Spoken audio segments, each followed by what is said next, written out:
సభ ఎన్నికల కసరత్తులో భాగంగా ఇవాళ రెండో రోజు ఏపీ బీజేపీ ముఖ్య నేతల సమావేశం కొనసాగుతుంది.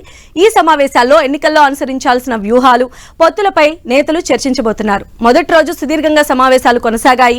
ఇప్పటికే టికెట్ ఆశిస్తున్న వారి నుంచి దరఖాస్తులు స్వీకరించిన ఆ పార్టీ వారితో మరో విడత ముఖాముఖి నిర్వహిస్తోంది.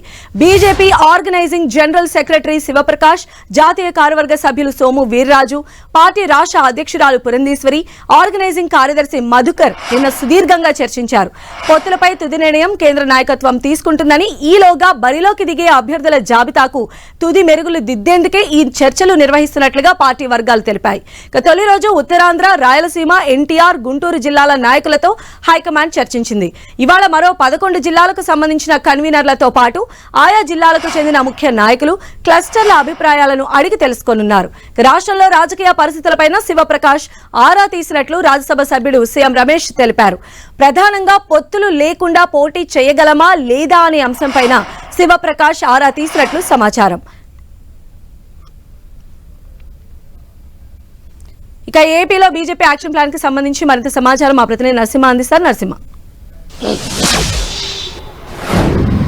పొత్తులపై క్లారిటీ ఇచ్చే దిశగా బీజేపీ కీలక సమావేశాలు నిర్వహిస్తుంది. నిన్న 14 పార్లమెంటు నియోజకవర్గాలకు సంబంధించి బీజేపీ జాతీయ సహ సంఘటన కార్యదర్శి శివప్రకాష్ ముఖాముఖి నిర్వహించారు. అయితే రాయలసీమ, ఉత్తరాంధ్రతో పాటు ఎన్టీఆర్ జిల్లా, గుంటూరు జిల్లా నేతలతో పొత్తులతో మాట్లాడిన నేపథ్యంలో కూడా భిన్నాభిప్రాయాలు వ్యక్తమైనట్లు కూడా మనకైతే సమాచారం అందుతుంది. ప్రధానంగా మొదటగా వాళ్ళతో ఇంటరాక్షన్ సందర్భంలో కూడా నియోజకవర్గాల్లో ఉన్నటువంటి పరిస్థితి ఏంటి, జిల్లాల్లో నెలకొన్నటువంటి తాజా రాజకీయ పరిస్థితులతో పాటు అక్కడ మన బలాబలగాలు ఏ విధంగా ఉన్నాయి, ఆర్థిక పరిస్థితులు పోటీ చేసే అభ్యర్థుల లిస్టు కూడా సేకరించడం జరిగింది. మరోవైపు పొత్తులో ఉంటే కనుక ఏ విధమైనటువంటి అభ్యర్థులు ఉన్నారు, ఎంతమంది అభ్యర్థులు ఉన్నారు, వారి పరిస్థితి ఏంటనేది కూడా పూర్తిగా వాకప్ చేసినటువంటి పరిస్థితి. ఈ నేపథ్యంలోనే కొంతమంది నేతలు కూడా పొత్తులపై మాట్లాడిన సందర్భంలో కూడా భిన్నాభిప్రాయాలు అయితే వ్యక్తం చేయడం జరిగింది. పొత్తులతో వెళ్తే కనుక ఖచ్చితంగా కొన్ని సీట్లైనా సాధించగలుగుతాం, లేకపోతే కనుక సీట్లు సాధించలేని పరిస్థితి ప్రస్తుతం ఏపీలో నెలకొందంటూ కూడా శివప్రకాష్ వద్ద ప్రస్తావించినట్లుగా కూడా తెలుసు. మరోవైపు శివప్రకాష్ కూడా వారితో నేరుగా పొత్తులతో ఉంటే ఏ విధంగా వెళ్తాము, పొత్తులతో లేకపోతే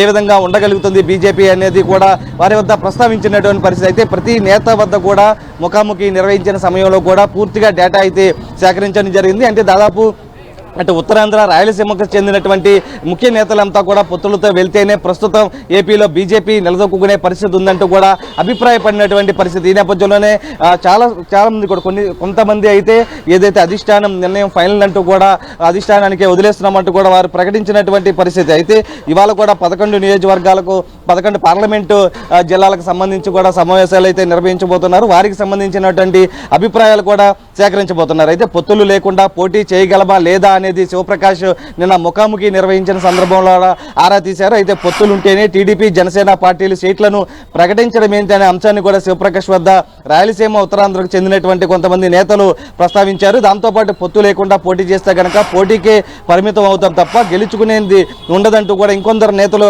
అభిప్రాయపడడం కూడా జరిగింది. అయితే పొత్తుల విషయంలో జాప్యం చేయకుండా క్లారిటీ ఇస్తే బాగుంటుందని కూడా ఇప్పటికే కొంతమంది నేతలు శివప్రకాష్ వద్ద ప్రస్తావించడం జరిగింది. ఎందుకంటే ఇప్పటికే అటు వైసీపీ, టీడీపీ, జనసేన ఇప్పటికే సీట్లను ప్రకటిస్తుంది. ఆ నియోజకవర్గాల్లో మొత్తం బలంగా వెళ్తున్నటువంటి పరిస్థితి నేపథ్యంలో బీజేపీ కూడా ఒకవేళ పొత్తులో ఉంటే కనుక ఒక రకంగా ఉంటుంది, పొత్తులు లేకుండా కనుక 175 అసెంబ్లీకి సంబంధించి 25 పార్లమెంటుకి సంబంధించి వెళ్లాల్సి వస్తుంది. కాబట్టి ముందుగా సీట్లను ప్రకటిస్తే నియోజకవర్గాల్లో ఇప్పటికే ప్రజల్లోకి వెళ్తామంటూ కూడా చెబుతున్నటువంటి పరిస్థితి. ఈ నేపథ్యంలో శివప్రకాష్ కూడా వారికి ఒకటే చెప్పడం జరిగింది, 3-4 రోజుల్లోనే పొత్తులపై క్లారిటీ వస్తుందంటూ కూడా వారి ముందు ప్రస్తావించినట్లు కూడా మనకైతే సమాచారం ఉంది. అయితే గత కొంతకాలంగా ఏదైతే ఇటీవల నెల రోజుల క్రితం ఏదైతే 175 అసెంబ్లీకి సంబంధించి 25 పార్లమెంటుకి సంబంధించి పోటీ చేసే ఆశావాహులు అప్లికేషన్స్ ఇవ్వాల్సిందని చెప్పిన నేపథ్యంలో దాదాపు ఎంపీఐకి సంబంధించి 500 పైగా అప్లికేషన్లు వచ్చినటువంటి పరిస్థితి. దాంతోపాటు 175 అసెంబ్లీకి సంబంధించి దాదాపు 3,000కు పైగా అప్లికేషన్స్ వచ్చినటువంటి పరిస్థితి. ఇవన్నీ ఇప్పటికే స్క్రూటినీ చేయడం కూడా జరిగింది,